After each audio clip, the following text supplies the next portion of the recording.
જય શ્રી કૃષ્ણ. સ્વાગત છે તમારું છાયાની વાનગીઓમાં. આજે હું તમારા માટે લઈને આવી છું સીતા સાતમ માટે ખાટા મીઠા જુવાર બાજરીના વડાની રેસીપી, અને સાથે છે બુંદીનું રાયતું, જે વડા સાથે ખાવામાં એકદમ ટેસ્ટી લાગે છે. તો ચાલો બનાવીએ. હવે સૌ પહેલાં એક મોટા વાસણની અંદર 2-3 ચમચી જેટલું દહીં લેશું. દહીં મીડિયમ ખાટું લીધું છે, અને એમાં 1 ચમચી જેટલો ગોળ નાખશું, અને ગોળની કણી ના રહે એ રીતે દહીં સાથે મિક્સ કરી દઈશું.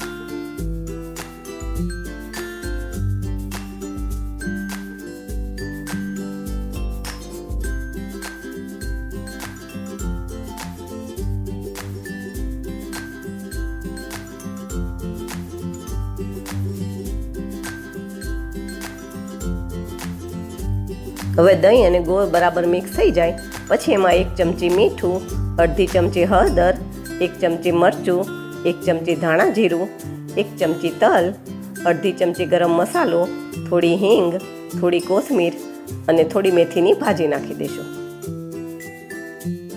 હવે આપણે આ બધા મસાલાને પહેલા બરાબર મિક્સ કરી દઈશું.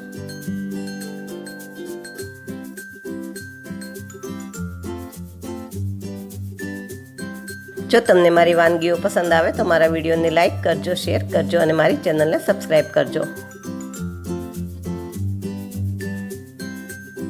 હવે આમાં હું જુવાર અને બાજરી ઘરે સાથે જ દળું છું, તો આમાં મેં જુવાર અને બાજરીનો 1 કપ મિક્સ લોટ લીધો છે, એ નાખી દઈશું.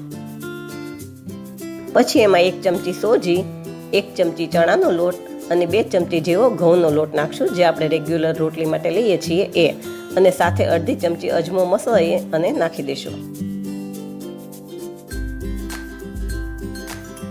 સાથે મોણ માટે અડધું પાવડું જેટલું તેલ નાખી દઈશું, અને લોટને બધા મસાલા સાથે બરાબર મિક્સ કરી દઈશું.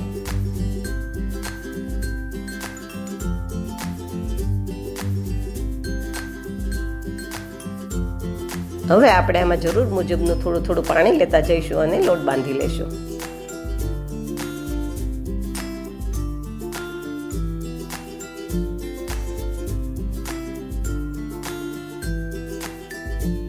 આપણો લોટ સરસ બંધાઈ ગયો છે, તો એની પર થોડું તેલ નાખી ફરી થોડી વાર મસળી અને એને ઢાંકી દઈશું.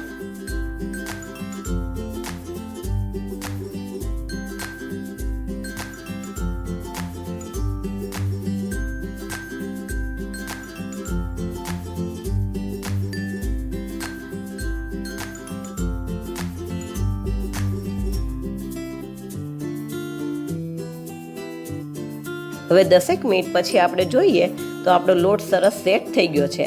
તેને થોડો મસળી અને એમાંથી આપણે જે રોટલીમાં લુઓ લઈએ એટલો આપણે એક લુઓ લઈ લેવાનો, અને બંને હાથેથી એને આવી રીતે પ્રેસ કરી દેવાનો અને થોડો મોટો કરી દેવાનો, એટલે વડા જેવો એનો શેપ પડી જાય. વડા બરાબર બની જાય પછી એની ઉપર થોડું પાણી લગાવી દેવાનું, અને એની ઉપર થોડા સફેદ તલ ચોંટાડી દેવાના, અને આવી રીતે આપણે બધા વડા તૈયાર કરી લેવાના.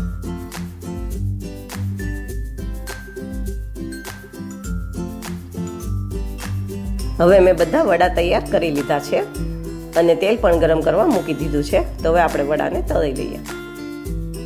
હવે આપણે ગરમ તેલની અંદર જેટલા વડા સમાય એટલા નાખી દઈશું, અને તળવા માટે તેલ આપણે સ્લો ટુ મીડિયમ ગેસ રાખવાનો.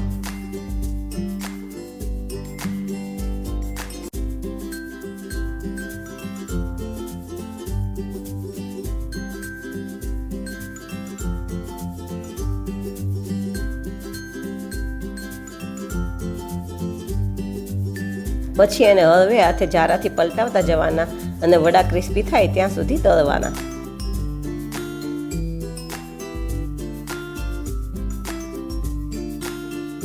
આ વડાને તમે 3-4 દિવસ માટે સ્ટોર કરી શકો છો.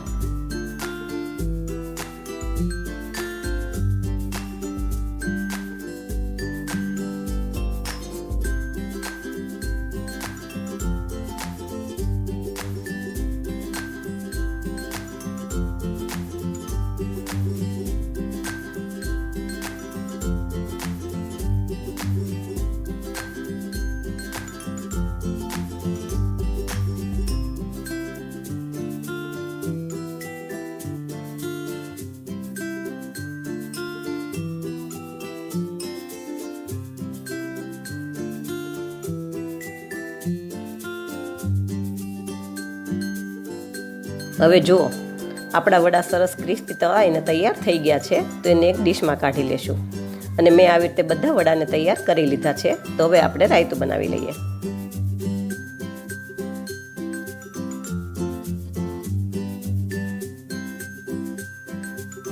હવે રાયતું બનાવવા માટે મેં અડધો કપ જેટલી તીખી બુંદી લીધી છે. હવે આ બુંદીને આપણે થોડી વાર પલળવા દેવાની છે. તો એને માટે આપણે 3-4 ચમચી જેટલું એમાં પાણી નાખી અને થોડી વાર સાઈડમાં પલળવા દેશું. હવે એક મોટા વાસણની અંદર મેં એક મોટા બાઉલ જેટલું દહીં લીધું છે. દહીંની અંદર 1 ચમચી જેટલું ખાંડનું બૂરું નાખ્યું છે અને એમાં થોડું પાણી નાખી અને વિસ્કરથી બરાબર મિક્સ કરી દેશું.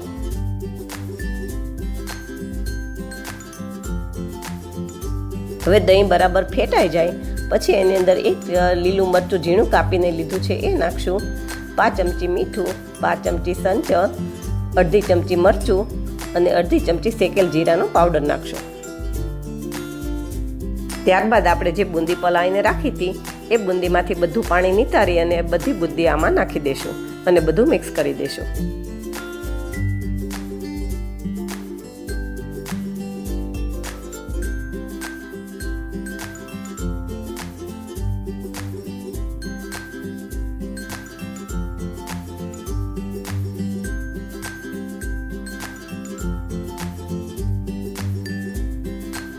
બધું મિક્સ થઈ જાય પછી છેલ્લે એમાં થોડી કોથમીર નાખી દેશું અને ફરીવાર બધું મિક્સ કરી દેશું.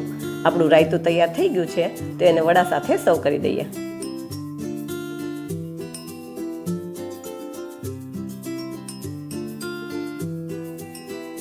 હવે એક ડીશની અંદર વડા અને વાટકીની અંદર રાયતું મૂકી દઈશું.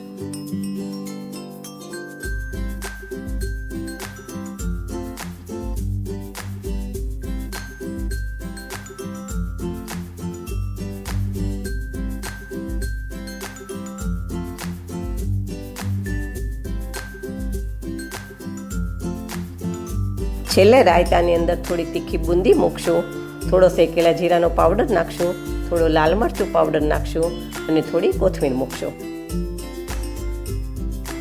તો તૈયાર છે આપણા શીતળા સાતમ માટે જુવાર બાજરીના વડા અને બુંદીનું રાયતું.